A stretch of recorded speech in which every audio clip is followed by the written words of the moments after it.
ڕۆژی چواردەی ئایاری 2026 دادگاییکردنی لاهور تاڵەبانی و بەشێک لە پاسەوان و هاوکارەکانی بەڕێوە چوو.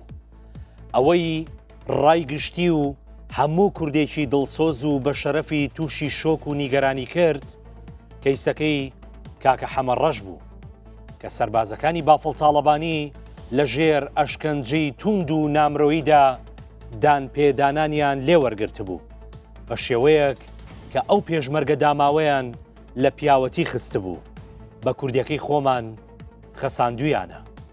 تاوانێک هێندە قێزەون و نامرۆییە نەک ڕەفتارەکانی حیزبی بەعەز بەڵکو و بەربەریەتی سەدەکانی ناوەڕاست بەبیر مرۆڤدا دەهێنێتەوە. ئاشکرابوونی پرۆسەکانی ئەشکەنجەدان و خەساندنی دەستگیرکراوانی لالەزار لە نێو زیندانەکانی بافڵ تاڵەبانیدا لە کاتێکدا بوو کەمتر لە 48 کاتژمێر پێش ئەو ڕووداوە لە بەرچاوی هەموو دنیاوە.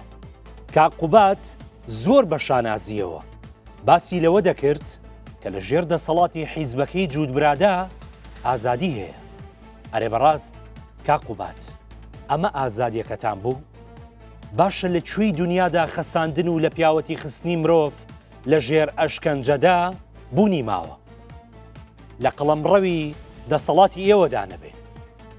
اینجا کاک بافڵ خۆ تۆ بە حساب میراتگری حیزبێکی سۆشیال دیموکراتی لە کوێی دنیادا حیزبە سۆشیال دیموکراتەکان لە ژێر ئەشکەنجە و لە پیاوەتی خستنی مرۆڤدا ئیعتراف بە دەستگیرکراوان دەکەن. کاکەواز لەوەش بێنە بەپێی هەموو ڕێکەوتنامە نێودەوڵەتیەکان ئەشکەنجەدان و خەساندنی مرۆڤ تاوانێکی قێزەونە.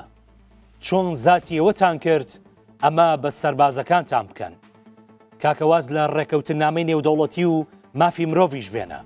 خۆتەنانەت لە یاسای سزادانی عێراقی و دەستوری عێراقیشدا ئەشکەنجەدان و لە پیاوەتی خستنی مرۆڤ تاوانێکی گەورەیە. هەر لە ڕوانگەی عێراقچێتی خۆت و دۆستایەتی ڕەفیقەکانت لە حەشتی شەعبی دەبوو ڕێزت لە یاساکان بگرتایە.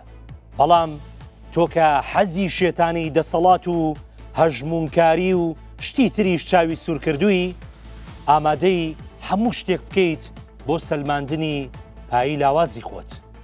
وەرە سەرۆکی حیزبێکی سیاسی بیت و لە 2026دا خەڵک لە پیاوەتی بخەیت.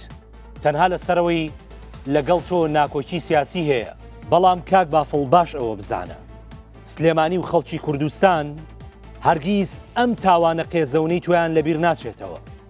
تازە ئەم ڕەفتارە جەلاد ئاسایەت بوو بە بەشێک لە مێژووی خۆت و حیزبە سۆشیال دیموکراتەکەت.